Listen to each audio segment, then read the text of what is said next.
Hey, good morning, Kangs. This is Officer Hardesty, your school resource officer.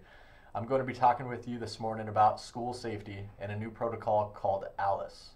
This short video lesson should be informative and provide you with a few tools you can use to remain as safe as possible in any situation. You're probably thinking, why do we have to learn about this? Or, whoa, Officer Hardesty sounds really weird on speaker. And I know, whatever you're thinking, I'd like you to focus in, listen up, and take some notes if possible, because the ALICE protocol is new and it has been specifically designed for your safety. Each day, our nation's public schools are entrusted to provide a safe learning environment for approximately 55 million students. The ALICE protocol comes into play when your safety is at risk. ALICE is being adopted across the country and is a life skill that can go with you outside of school. We have trained you concepts on how to stay safe since kindergarten. We started with how to cross the street safely by looking both ways, or how to avoid germs while washing your hands. We've trained earthquake drills and fire drills, and we've trained you how to lock down. We train and drill so if an earthquake or fire happens, you can react and know what to do to stay safe. The lockdown drill is the same. We train and drill so if a threat is on campus or coming onto campus, you can react and know what to do to stay safe. In the event of a lockdown, we now will be implementing the ALICE strategies to keep everyone on campus as safe as possible. ALICE is an acronym that stands for A, alert, L, lock down, I, inform, C, counter, E, evacuate. But unlike some acronyms, ALICE is not concrete. It's not set in any particular order and can vary greatly from situation to situation. Over the next few minutes, we will discuss each ALICE principle in a little more detail to hopefully clarify what you can do to keep yourself and others safe in a variety of situations.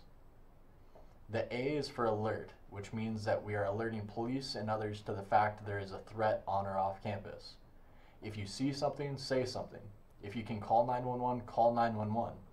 If someone is already calling 911, you can call as well. You don't rely on someone else to call and alert police that there is a threat where you are. If you can't call 911, you can yell to one another what you see and where you see it. When you call 911, be sure to identify yourself, where you are, and what the suspect or suspects are wearing, and what they are doing and where they are going. If an announcement can be made over the loudspeaker, that is great too. The key is to alert as many people as possible and to get police notified and on their way as soon as possible. A for alert. After you've alerted police and others to the fact a threat is on campus, you have several options on what you can do next. The L in ALICE is for lockdown and is an excellent starting point. We have trained the lockdown forever. Lock the doors, stay quiet, stay out of sight. The new updates to lockdown make locking down safer. The goal is to lock down and fortify your position and to choose a place to lock down where other options in ALICE exist. First things first, when we say fortify your position, we mean doing things like stacking desks and file cabinets in front of the door and windows. When we say choose a place to lock down where other ALICE options exist, they mean, if practical, choose a room with exterior windows or doors instead of a closet to lock down and fortify in. We will touch on why later. Sometimes you will hear an announcement or be told that we are in modified lockdown. A modified lockdown means we are locking the threat out of the school. This can be for things like a wild bear wandering onto campus or a police dog in the area. A modified lockdown is used to keep us safe inside the school and to not let the threat get inside. Lockdown is when the threat is already inside. If you can remember, lockdown is when we fortify. Modified lockdown means classes go on, we just don't go outside. If you're already outside, you move inside and have class inside until the threat passes. There are no passing periods in a modified lockdown. So two examples would say, let's say you are the first person to see that crazy wild bear wander onto campus. Your job would be A, alert what you see, call 911 and alert the school. The school would then alert everyone to go into modified lockdown until the bear is gone.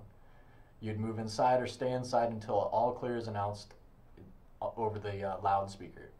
Now, if you see a threat like an active shooter or hear what sounds like an active shooter on campus, your job is to A, alert what you see or hear, call 911, and go into lockdown where you implement ALICE. And if you choose lockdown, you lock down in a room with options and fortify the door that has been locked.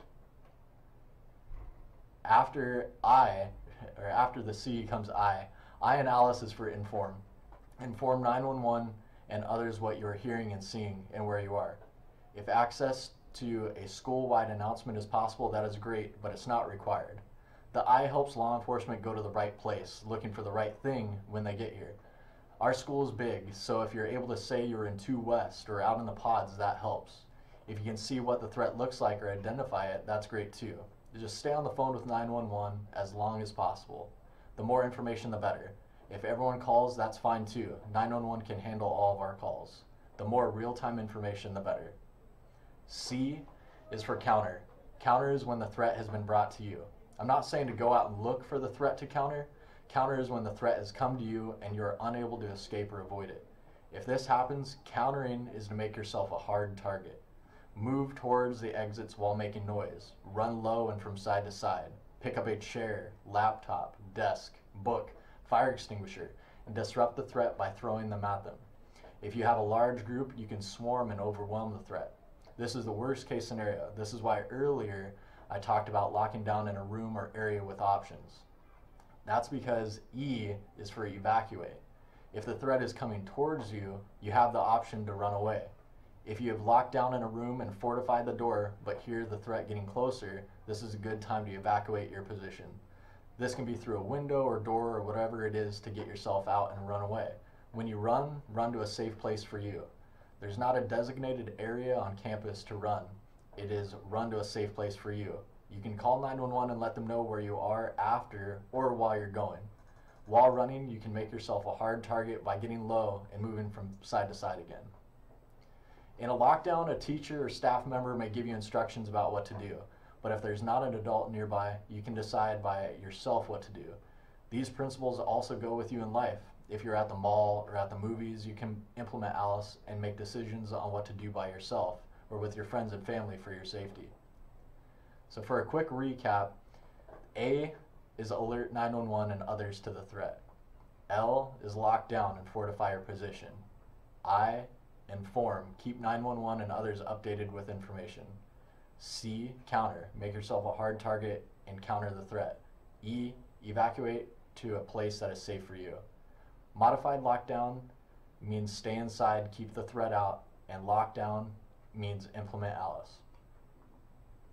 Today we're going to begin our practice and understanding of the Alice concept in your homeroom. Every classroom and area is different on campus. As a class, we would like you to discuss what you could do in your homeroom to implement the C of Alice, which is counter. What could be done to impede or slow down entry of a threat to your classroom? What could you do to become a hard target? How could you apply counter with your teacher and other classmates if there were an event that mandated our Alice principles? If you have any questions, you can email me in Global or ask me in the halls. Thanks for listening. Go Kangs.